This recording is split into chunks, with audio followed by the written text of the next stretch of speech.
পৃথিবী প্রবলভাবে প্রকম্পিত হবে। যখন পৃথিবী অনেক বড় ভূমিকম্পর মাধ্যমে কেঁপে উঠবে। আল্লাহ রাব্বুল আলামিন কিয়ামতের একটি সিন তিনি বর্ণনা করছেন, যখন নাকি ভূমিকম্প হয়ে যাবে। কিয়ামতের দিন যখন প্রবলভাবে কেঁপে উঠবে পৃথিবীটা। আজকেও কিন্তু ভূমিকম্প হয় আমাদের সমাজে, আজকালও হয়, কিন্তু ওই ভূমিকম্পটা যদি আল্লাহ রাব্বুল আলামিন একটু বাড়িয়ে দেন, তাহলে কিন্তু মানুষ সব চুরমার হয়ে যাবে, সব কিছু চুরমার হয়ে যাবে। সুতরাং আল্লাহ রাব্বুল আলামিন তিনি তার বান্দাদেরকে সতর্ক করছেন যে দেখো, কিয়ামত যখন অনুষ্ঠিত হয়ে যাবে, কিয়ামতের যখন ওই লক্ষণ প্রকাশ পাবে, জালজালা হবে, যখন পৃথিবী প্রবলভাবে প্রকম্পিত হবে, আল্লাহ রাব্বুল আলামিন এ বিষয়ে তিনি ইরশাদ করেন সূরা হজ আয়াত 2 নম্বর আয়াতের মধ্যে, ইয়াউমা তারাউনাহা তাযহালু কুল্লু মুরদিআতিন আম্মা আরদাআত ওয়া তাদউ কুল্লু যাতি হামলিন হামলাহা ওয়া তারান নাসা সুকারা ওয়া মা হুম বিসুকারা ওয়ালাকিন্না আযাবাল্লাহি শাদীদ। আল্লাহ রাব্বুল আলামিন সূরা হজ কোরআনুল কারীমের 22তম সূরার 2 নম্বর আয়াতে ইরশাদ করেন, ইয়াউমা তারাউনাহা, ওই দিন হে নবী আপনি দেখবেন। কোরআনে কারীমের সূরা হজের প্রথমে আল্লাহ পাক বলেন, ইয়া আইয়ুহান নাসুত্তাকু রাব্বাকুম ইন্না জালজালাতাস সাআতি শাইউন আযীম। হে মানুষ, আত্মরক্ষা করো, আল্লাহ তাআলার গজব থেকে আত্মরক্ষা করো, কিয়ামতের প্রকম্পন বড় ভয়াবহ। বর্তমানে যুগে মানুষ অশান্ত, মানুষের কোথাও শান্তি নাই, ঘরে শান্তি নাই, বাইরে শান্তি নাই, কর্মক্ষেত্রে শান্তি নাই। সব জায়গায় মানুষ একটা জিনিসের কাঙ্গাল, সেটা হচ্ছে শান্তি।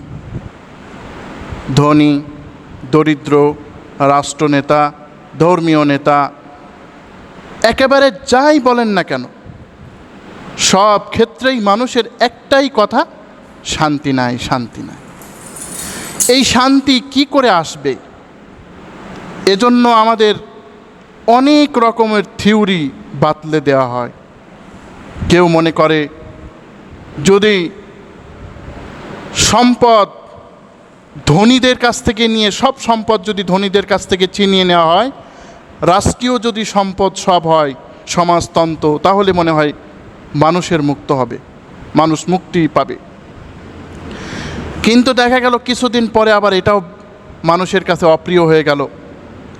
এরপরে মানুষ মনে করলো, মনে হয় পুঁজিবাদে মানুষের মুক্তি আসবে। এই পুঁজিবাদ দিয়েও কিছু হলো না। মানুষ চিন্তার ভিতরে রয়েছে যে কি করব, কোথায় শান্তি পাবো, কোথায় কি পাবো। আল্লাহ রাব্বুল আলামিন কোরআনুল কারীমের মধ্যে বলছেন, শান্তি পেতে চাও, কিভাবে শান্তি পাবা? শোনো, আলিফ লাম রা কিতাবুন আনজালনাহু ইলাইকা লিতুখরিজান নাসা মিনাল যুলুমাতি ইলান নূর। হে নবী, আপনার উপরে আমি একটি কিতাব নাজিল করেছি।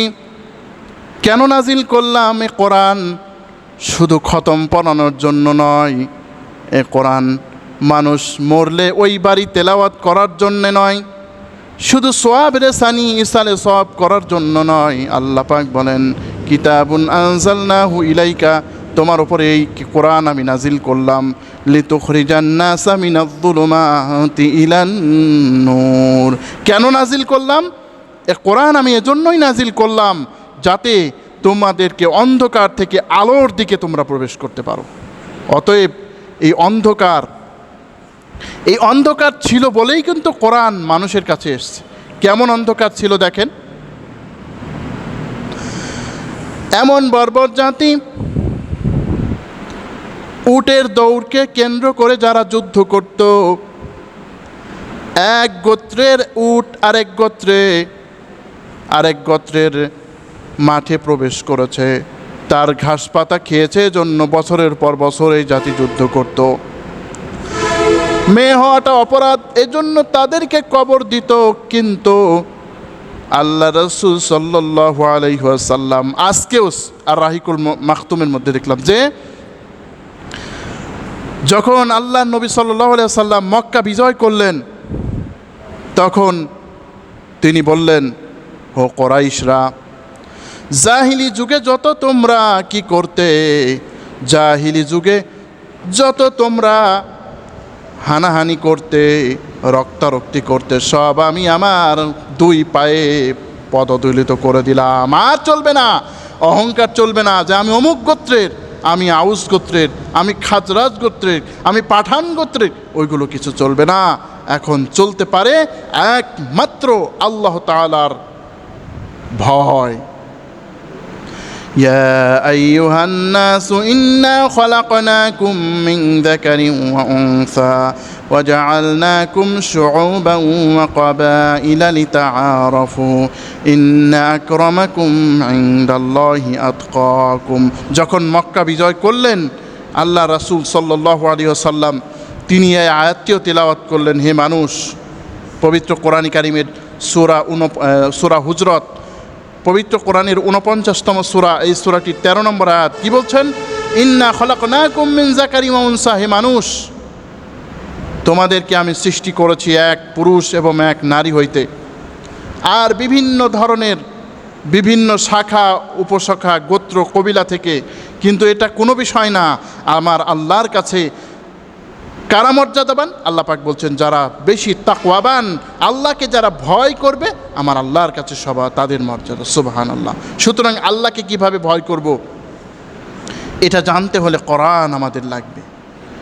আজকে আমি আপনাদের মাঝে কোরআন কারীমের একটি গুরুত্বপূর্ণ সূরা জিলজাল নিয়ে উপস্থিত হয়েছে। আপনারা জানেন, ইতিপূর্বে আমরা কোরআনুল কারীমের অনেকগুলি সূরা আমরা বিস্তারিত আলোচনা করেছিলাম, তাফসির করেছিলাম সংক্ষেপে। ইনশাল্লাহ আরও আমরা চেষ্টা করব যাতে কোরআনুল কারীমের গোটা 30 পারাই আমরা আলোচনা করতে পারি। আল্লাহ তৌফিক দান করেন, আমিন। সূরা জিলজাল, প্রথমে আমরা এর ফজিলত সম্পর্কে কিছু আলোচনা করে নেই।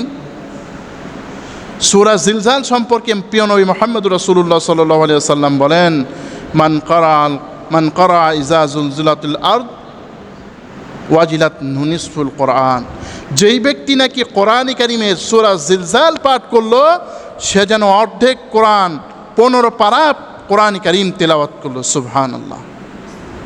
অন্য একটি হাদিসের মধ্যে প্রিয় নবী মুহাম্মদুর রাসূলুল্লাহ সাল্লাল্লাহু আলাইহি ওয়াসাল্লাম বললেন, 4 ভাগের 1 ভাগ সে যেন পড়ে ফেললো। এর মানে কি?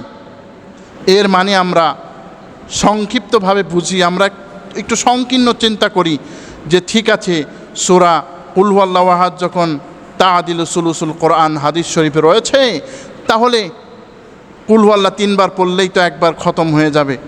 এবং এই জন্য আমি অনেককে দেখেছি যারা ফজিলতের সূরাগুলি পড়ে কিন্তু কোরআনে কারীম পড়ে না।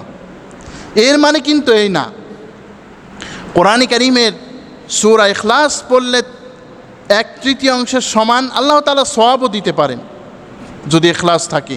কিন্তু এখানে মূল বিষয় হচ্ছে যে এই 3 ভাগের 1 ভাগ মানে সূরা ইখলাসের এই যে বলা হলো, তার মানে এখানে 3টি ভাগের 1 ভাগ আছে। আমরা জানি ইসলামের দাওয়াত হচ্ছে 3 প্রকার, 3 ভাগে বিভক্ত: তাওহীদ, আখিরাত, রিসালাত। এখানে আল্লাহ রাব্বুল আলামিন তার তাওহীদ এর বিষয়ে আলোচনা করেছেন। সূরা জিলজালের মধ্যে আল্লাহ রাব্বুল আলামিন যে বিষয়টি নিয়ে আলোচনা করেছেন তা হচ্ছে যে এই সূরা জিলজালের মধ্যে কিয়ামত সংক্রান্ত বিষয় আমার রব যিনি আল্লাহ রাব্বুল আলামিন, তিনি আলোচনা করেছেন যে কিয়ামতের দিন কি করুণ পরিস্থিতি আমাদের হতে পারে, কিয়ামতের দিন কি হবে, এ বিষয়ে তিনি সূরা জিলজালের মধ্যে আলোচনা করেছেন। সুতরাং আমরা ওই ফজিলত আল্লাহ আমাদের দেবেন, ঠিক আছে, কিন্তু ওই ফজিলতের দিকে বেশি না তাকিয়ে আমরা অর্থের দিকে তাকাবো যে এই সূরাগুলিতে কি বিষয়ে আলোচনা করা হয়েছে। ইনশাআল্লাহ এতে আমাদের অনেক উপকার হবে। আজকে অর্থের দিকে তাকাই না বলেই কিন্তু আজকে আমাদের দেশে যত প্রকারের হাই হুতাশ, যত প্রকারের বিদ্বেষ, যত প্রকারের একটা সংঘর্ষ হয়ে যাচ্ছে। সুতরাং এ কোরআন আমরা কিন্তু পড়ি না, এই কোরআন আমরা কিন্তু অর্থ সহকারে পড়ি না। আল্লাহ পাক তৌফিক দান করেন। প্রথম আয়াত আল্লাহ পাক বলছেন, ইযা যুলজিলাতিল আরদু জিলজালাহা, যখন আল্লাহ পাক বলছেন ওই ভূমিকম্প না বড় ভয়াবহ, কেমন চিত্র? ওই দিন দেখবে প্রত্যেক গর্ভবতী তার গর্ভের সন্তান থেকে বিস্তৃত হচ্ছে, তার গর্ভপাত হয়ে যাচ্ছে। প্রত্যেক স্তন্য যে দানকারিণী মহিলা, সে তার দুধের কথা, সে তার দুধের শিশুর কথা ভুলে যাবে। মানুষকে দেখবে মনে হয় তারা পাগল, অথচ তারা পাগল হয় নাই, বরং আল্লাহর আযাব ভয়াবহ। আজকে চিন্তা করেছেন এই আয়াতটি নিয়ে? একটু চিন্তা করি তো, যে যখন গর্ভবতী তার গর্ভ যখন খসে পড়বে, একটা গর্ভবতী মা কত কষ্ট করে একটা সন্তান জন্ম দেওয়ার জন্য। একটা গর্ভবতী যখন সন্তান জন্ম দান করে, তখন তার কত বিপদ হয়, তার কত আপদ হয়, তার কত সমস্যা হয়ে যায়। অথচ ওই গর্ভবতী নারী, তার বিষয় সে কত কষ্ট করে সন্তান প্রসব করে, অথচ কিয়ামতের দিন এই গর্ভ খসে পড়বে। কত বড় ভয়ঙ্কর কথা!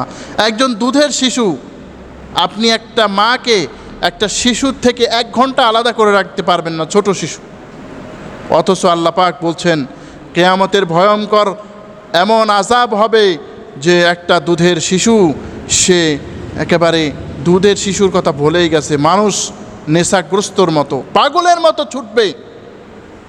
আল্লাহ পাক বলেন এরা তো পাগল হয় নাই। আল্লাহ পাক বলেন এরা পাগল হয় নাই, বরং আল্লাহর শাস্তি কঠিন। কিয়ামতের দিন যে পরিস্থিতি হবে, তখন মানুষের এমন অবস্থা হবে, আল্লাহর শাস্তিতে মানুষ ভীত হয়ে যাবে। আহা, কত ভয়ঙ্কর কথা! আজকে যদি আমরা শুনতাম এই কোরআনের এই বিষয়গুলো, যদি আমরা মানতাম, জানতাম, জানি না মানব কি? আমাদের সমাজে তো কোরআনের আলোচনা আমরা করি না। আমরা অনেক কিতাবাদি থেকে আলোচনা করি, কিস্সা কাহিনী দিয়ে নসিহত করি, কিন্তু কোরআন থেকে আমাদের আলোচনা আসে না, কোরআন থেকে আমাদের আলোচনা আসে না। সুতরাং এই কোরআন থেকে আমাদের এই আলোচনা আসা দরকার, কোরআন থেকে আলোচনা আসা দরকার। প্রত্যেক মসজিদ থেকে বলা উচিত মুসল্লিদের যে হুজুর আমরা আর কিছু শুনতে চাই না, আমাদেরকে কোরআন ও হাদিস বয়ান করেন, আপনার ওই গল্প শুনে আমার কোনো লাভ নাই। অতএব আমাদের এই কোরআন হাদিস থেকে আলোচনা শুনতে হবে যে কত বড় ভয়ঙ্কর কথা। আর আমি কোন দিকে আছি? আমি আছি আমার ছেলে মেয়ে নিয়ে, আমি আছি আমার স্ত্রী সন্তান নিয়ে, আমি আছি আমার টাকা পয়সা নিয়ে। অথচ ওই টাকা পয়সা কি উপকারে আসবে? ওই টাকা পয়সা আমার কোনো উপকারে আসবে না। যদি কিয়ামত হয় আমি সব কিছু ভুলে যাব। অতএব এ বিষয়টি আমাদের একটু মনে রাখা দরকার। দ্বিতীয় আয়াতে আল্লাহ পাক বলছেন ওয়া আখরাজাতিল আরদু আসকালাহা, যখন পৃথিবী তার বোঝা বের করে দেবে, অর্থাৎ পৃথিবীর যত বোঝা আছে সে বের করে দেবে। একটি হাদিসে রাসূলুল্লাহ সাল্লাল্লাহু আলাইহি ওয়াসাল্লাম বলেন, পৃথিবীতে যখন কিয়ামতের লক্ষণ আসবে অথবা কিয়ামতের দিন, একজন চোর বলবে আহারে, এই দুনিয়ার সম্পদ কামানোর জন্য মানুষের সম্পদ চুরি করেছিলাম, হাত কাটা গিয়েছিল, মারপিট করেছিল, আবার কত অভিশাপ কুড়িয়েছিলাম, কিন্তু এখন আমার এমন অবস্থা, এই সম্পদ পড়ে আছে, অথচ কোনো কাজে লাগছে না।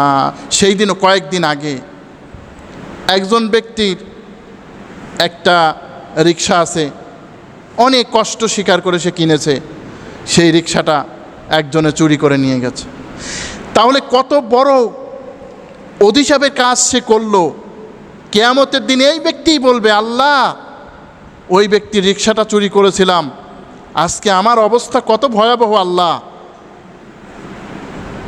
স্বর্ণ উপস্থিত হয়ে যাবে, স্বর্ণ একেবারে স্তূপ রূপে, স্বর্ণের খনি পৃথিবী পেশ করে দেবে, পৃথিবী বলবে আমি আর এগুলো রাখতে পারবো না। এ বিষয়ে আল্লাহ পাক সূরা ইনশিকাকের মধ্যে বলেন, ওয়াইদাল আরদু মুদ্দাত, যখন জমিন সম্প্রসারিত হবে, যখন জমিন সম্প্রসারিত হবে, ওয়ালকাত মা ফিহা ওয়া তাখাল্লাত, জমিন তার মাঝে যা আছে সব কিছু সে বের করে দেবে, উদ্গীরণ করে দেবে। এই জমিন আর কিছু রাখতে চাবে না। মানুষের সম্পদ এই এখন তো অনেক কিছু এই জমিনের মধ্যে আছে। এই জমিনের মধ্যে কত টাকা পয়সা আছে, স্বর্ণরৌপ্যের খনি আছে, কত কি আছে। মানুষ এত বড় জিন্দা মানুষ মৃত্যুবরণ করলে সে ওই মানুষ জমিনের মধ্যেই থাকে। আল্লাহ পাক রব্বুল আলামিন বলেন, এই জমিন ওই দিন তোমাদের আনুগত্য করবে না, ওই দিন জমিন তার সমস্ত বোঝা বের করে দেবে। আল্লাহু আকবার। এই জমিনে আজকে আমরা কত কিছু করছি বলেন তো। জমিনে আমরা কি করছি? দেখা গেল আমার মতের বিরুদ্ধে, এজন্য তার বিরুদ্ধে মিথ্যা মামলা, তারপরে আরও যা করার দরকার করে ওই ব্যক্তিকে ফাঁসিয়ে দিয়ে জীবন থেকে আমি তাকে বঞ্চিত করছি, চিরদিনের জন্য হারিয়ে যাচ্ছে। আর আমি মনে করলাম আমি খুব সফল, আমি খুব পলিটিশিয়ান, অমুক তমুক। কিন্তু এই জমিনে কিন্তু সব গোপন করে রেখেছে, কিন্তু এই জমিন ওই দিন প্রকাশ করে দেবে। মানুষ কি বলবে? ওয়াকালাল ইনসানু মা লাহা, মানুষ বলবে এই জমিনের কি হলো, এই জমিনের কি হলো, এই জমিন এমন করছে কেন, এই জমিন কেন আমাদের বোঝা রাখতে পারছে না, এই জমিন কেন এখন সব কিছু বের করে দিচ্ছে। যখন জমিন থেকে মানুষকে বের করে দেওয়া হবে, মানুষ আফসোস করে বলবে, ক্বালু ইয়া ওয়াইলানা মান বা'সানা মিন মারকাদিনা হাযা মা ওয়া'দার রহমান ওয়া সাদাকাল মুরসালুন। সূরা ইয়াসিন কোরআন কারীমের 36 নম্বর সূরা, এই সূরাটির 52 নম্বর আয়াতে কি বলছেন? ক্বালু ইয়া ওয়াইলানা, আফসোস আমাদের জন্য, মান বা'সানা মিন মারকাদিনা, আমার এই ঘুম থেকে আমাকে বঞ্চিত করলো কে? তখন উত্তর দেওয়া হলো, তখন তারা উত্তর পাবে, হাযা মা ওয়া'দার রহমান ওয়া সাদাকাল মুরসালুন। এটা হচ্ছে কার ওয়াদা? এটা হচ্ছে রহমানের ওয়াদা। আর মুরসালিন যারা নাকি নবী রাসূলগণ, এরা সত্য কথাই বলতো। মানুষ এইভাবে আফসোস করতে থাকবে। জমিন যখন এগুলো বলবে, মানুষ বলবে এর কি হয়েছে? ইয়াউমাইদিন তুহাদ্দিসু আখবারাহা, আল্লাহ পাক রব্বুল আলামিন সূরা জিলজালের 4 নম্বর আয়াতে বলেন, ইয়াউমাইদিন তুহাদ্দিসু আখবারাহা, ওই দিন পৃথিবী তার সমস্ত বৃত্তান্ত বর্ণনা করবে, পৃথিবী সব বলে দেবে। পৃথিবী বলবে, আল্লাহ অমুক চোর আমার উপর দিয়ে চুরি করতে গিয়েছিল অমুক জায়গায়, ইয়া আল্লাহ অমুক হাইজ্যাকার আমার কাছ থেকে আমার বুকের উপরে অমুক হাইজ্যাকিং করতে গিয়েছিল। আল্লাহ ওই অমুক ব্যক্তি, তোমার বান্দা যারা নাকি তোমার কোরআনের কথা বলতো, কোরআন প্রতিষ্ঠার জন্য যারা চেষ্টা করত, তাদের বিরুদ্ধে ষড়যন্ত্র করার জন্যে অমুক অমুসলিমদের সাথে হাত মিলিয়েছিল। আল্লাহ আমি এই জমিনের উপর থেকে এরা করত। আল্লাহু আকবার। তখন কি হবে? আল্লাহ রাব্বুল আলামিন এবার মানব জাতিকে উপস্থিত করবেন গুনাহগারদের যখন উপস্থিত করা হবে, শুধু জমিন না, এবার ভালো করে শোনেন, গুনাহগার যখন উপস্থিত হবে, আল্লাহ পাক গুনাহগারদের বলবে, তুমি কি এই গুনাহগুলি করেছো নাকি, এই গুনাহ করেছো নাকি, এই গুনাহ করেছো নাকি? বলবে, আল্লাহ আমি এগুলো। ফেরেশতারা জোর করে আল্লাহ আমার কাছ থেকে এই সাক্ষ্যটা নিয়েছে। আল্লাহ পাক রব্বুল আলামিন বলেন সূরা ইয়াসিনের মধ্যে, আল ইয়াউমা নাখতিমু আলা আফওয়াহিহিম ওয়া তুকাল্লিমুনা আইদিহিম ওয়া তাশহাদু আরজুলুহুম বিমা কানু ইয়াকসিবুন। আল ইয়াউমা নাখতিমু আলা আফওয়াহিহিম, যারা নাকি আল ইয়াউমা নাখতিমু, আজকের দিনে আমি তোমাদের মুখকে আমি বন্ধ করে দিলাম, খতম করে দিলাম। মুখ খতম করে দেওয়ার, মুখকে অসল করে দেওয়ার ক্ষমতা কি আমার আল্লাহর আছে? অবশ্যই আছে। মুখ দিয়ে কথা যিনি বলান তিনি এই মুখ বন্ধ করতে পারেন। আল্লাহ পাক বলেন তাদের হাত আমার কাছে সাক্ষ্য দেবে, তাদের পাগুলি সাক্ষী দেবে, সব কিছু তারা যা কিছু করত সব বিষয় তারা সাক্ষী দেবে। হাত বলবো আল্লাহ আমি সাক্ষী, এই ব্যক্তি আমার দ্বারা পরনারী স্পর্শ, বলবে আল্লাহ এই ব্যক্তি আমার দ্বারা জুয়ার টাকা ধরেছে, আর বলবে আল্লাহ এই ব্যক্তি আমার দ্বারা কলম দ্বারা অমুক নির্দোষ ব্যক্তির বিরুদ্ধে মিথ্যা রায় দিয়েছে। পা বলবে আল্লাহ আমাকে হেঁটেই কত অশ্লীল কাজ করেছে। সব কিছু যখন তারা তাদের বিরুদ্ধে পাবে, এইবার আল্লাহ রব্বুল আলামিন সুন্দর করে সূরা আল মুমিনের মধ্যে, সূরা হামিম আস-সাজদা, সূরা ফুসসিলাতের মধ্যে বর্ণনা করেন তাদেরকে তারা বলবে ক্বালু লিজুনুদিহিম লিমা শাহিদতুম আলাইনা, কি ব্যাপার রে চামড়া, আমার বিরুদ্ধে কেন তুই সাক্ষ্য দিচ্ছিস? ক্বালু আনতাকানাল্লাহু আল্লাযী আনতাকা কুল্লা শাইইন, তখন তারা বলবে যে আমাদেরকে এইবার আল্লাহ রব্বুল আলামিন তিনি কথা বলার ক্ষমতা দিয়েছেন। ওয়া খালাকাকুম আউওয়ালা মাররাতিন, আল্লাহ পাক রব্বুল আলামিন বলেন অথচ তোমাদেরকে আল্লাহই সৃষ্টি করেছেন, তোমাদের তার কাছে ফেরত যেতে হবে।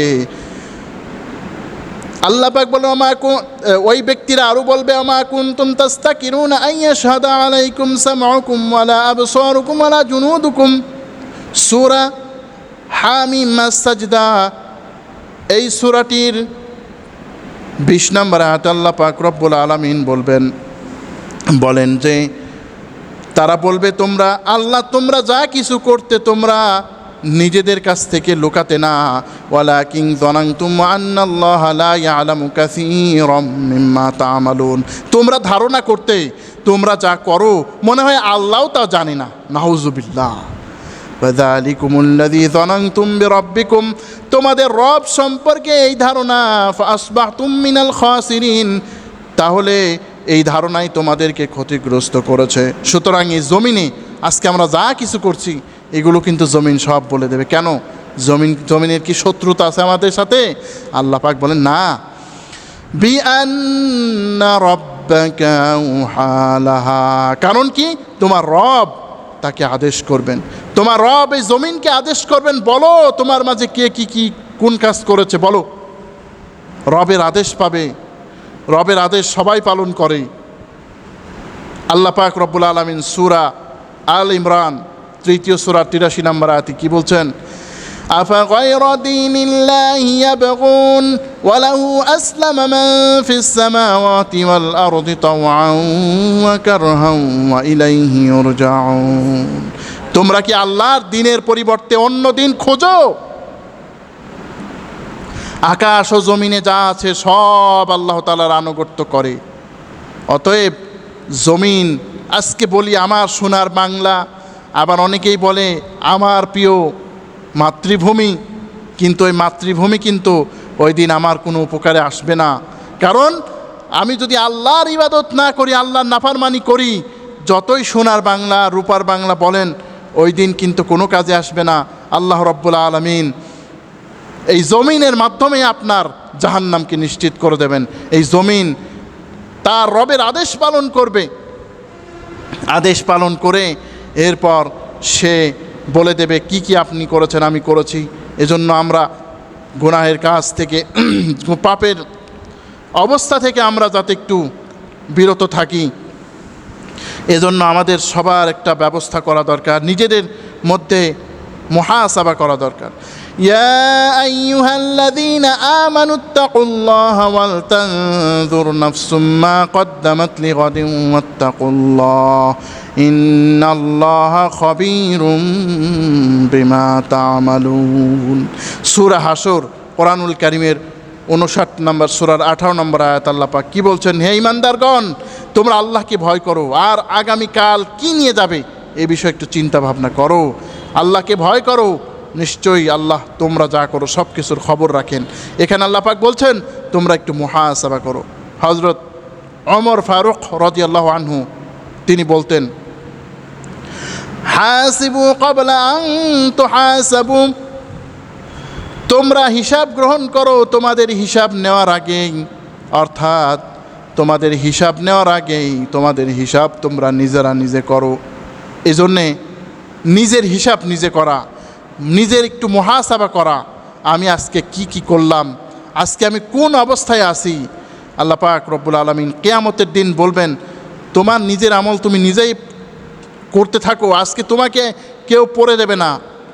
ইকরা কিতাবাকা কাফা বিনাফসিকাল ইয়াওমা আলাইকা হাসিবা, কোরআনুল কারীমের 17 নম্বর সূরা বনী ইসরাঈলের 13 নম্বর আয়াত। কি বলছেন? তুমি তোমার আমল নামা পাঠ করতে থাকো, আজকে তোমার হিসাব নেওয়ার জন্য তুমি নিজেই যথেষ্ট। আজকে তোমার হিসাব আরেকজনের নেওয়া লাগবে না, তুমিই যথেষ্ট। অতএব যে জমিন থেকে আমরা লুকাই, যে জমিন থেকে আমরা পাপ গুনাহ এগুলো থেকে আমরা বিরত থাকি না, আমরা গুনাহের কাজ অহরহ করছি।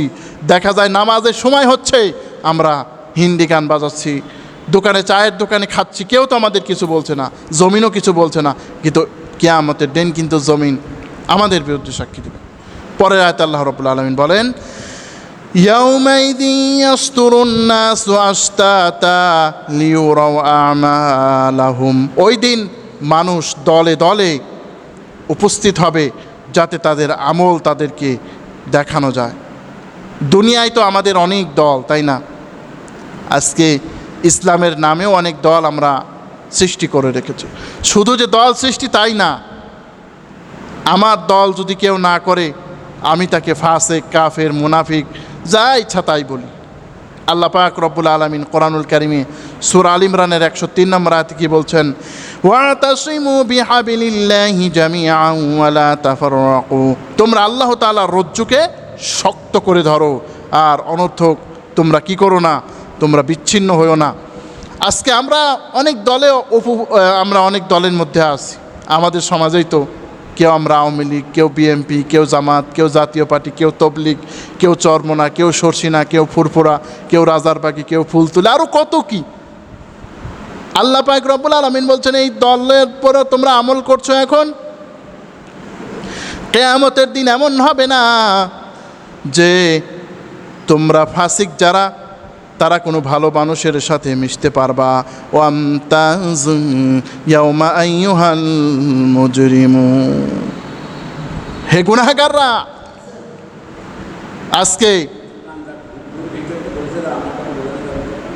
আজকে তোমরা আলাদা হয়ে যাও, নেককারদের থেকে আলাদা হয়ে যাও। সুতরাং এই নেককারদের থেকে আলাদা করে দেওয়া হবে। দুনিয়ায় যেরকমভাবে আওয়ামী লীগ, বিএনপি, জামাত, জাতীয় পার্টি, চরমোনা, ফুরফুরা, সরসিনা, রাজারবাগি, দেওয়ানবাগি, আরও কত বাগির তলে আমরা ছিলাম, ছায়া আমরা ছিলাম, কিয়ামতের দিন ওইভাবে আল্লাহ উপস্থিত করে দেখাবেন তোমাদের আমল কি করেছো। ধর্মের নামে শিরক করেছো, ধর্মের নামে বিদআত করেছো, ধর্মের নামে ইলহাদের কাজ করেছো, কুফরি করেছো, আজকে তোমরা দেখো। সুতরাং তোমাদেরকে কি বিনিময় দেওয়া হবে? ফামান ইয়ামাল মিসকালা যাররাতিন খায়রান ইয়ারা, কেউ যদি অনুপরিমাণ ভালো কাজ করে তার প্রতিদান দেওয়া হবে। এমন না যে কেউ হয়তো বা ভালো কাজ করলো গোপনে, একটু গোপনে সে কাজ করলো, মনে করেন যে মসজিদে কিছু টাকা দিল গোপনে, মাদ্রাসাকে কিছু টাকা দিল গোপনে, কোনো ইসলামী সংগঠন যারা ইসলামের কাজ করে, আল্লাহর দ্বীনকে প্রতিষ্ঠা করতে চায়, তাদেরকে সাহায্য করলো গোপনে। আর ওই ব্যক্তি এমন মনে করার কিছু নাই যে আমি মনে হয় কিছু করতে পারলাম না, আমার দানটা মনে হয় প্রকাশ হলো না। না, আপনার দান আল্লাহর কাছে পৌঁছে গেছে। সুতরাং আল্লাহর সন্তুষ্টির জন্য আমরা কাজ করব। হযরত আয়েশা সিদ্দিকা রাদিয়াল্লাহু তাআলা আনহা কেমন দান করতেন দেখেন। হযরতে আয়েশা সিদ্দিকা রাদিয়াল্লাহু তাআলা আনহার কাছে একটি সময় 3টা মাত্র খেজুর ছিল, 3টা মাত্র খেজুর। এই 3টা খেজুর ছিল। একজন ভিক্ষুক মহিলা এসে বললেন, আমি বেশ কয়েকদিন ধরে খাই না, আমারে কিছু দেন। তার সাথে 2জন সন্তান ছিল।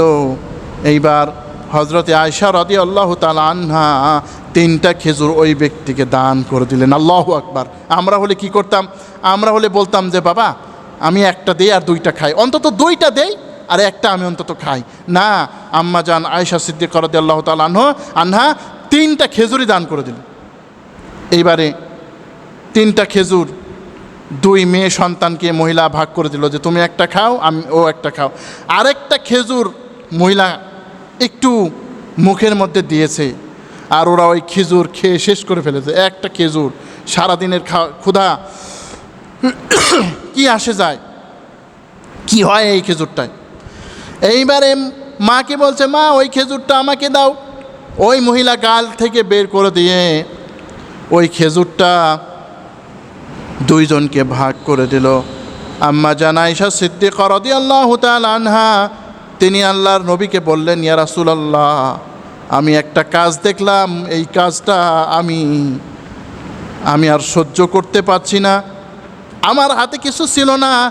আল্লাহর নবীকে বললেন, আল্লাহর নবী বলছেন যারা অসহায় ব্যক্তিদেরকে এইভাবে সাহায্য করবে আমি আল্লাহ রব্বুল আলামিন তাদেরকেও আল্লাহ পাক জান্নাত দান করবেন। সুবহানাল্লাহ। এই জন্য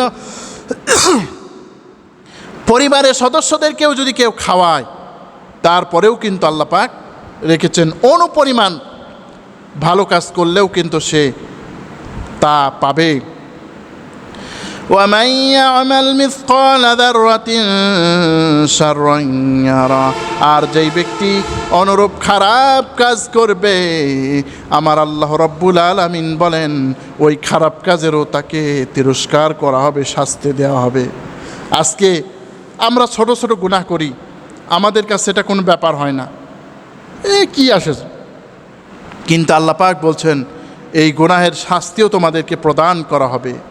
এজন্য আমাদের গুনাহ থেকে সাবধান থাকতে হবে। অন্য আয়াতে আল্লাহ পাক বলেন ইয়া বুনাইয়া ইন্নাহা ইন তাকু মিসকালা হাববাতিন মিন খারদালিন ফাতাকুন ফি সাখরাতিন আও ফিস সামাওয়াতি আও ফিল আরদি ইয়াতি বিহাল্লাহ ইন্নাল্লাহা লাতীফুন খাবীর। হে মানুষ,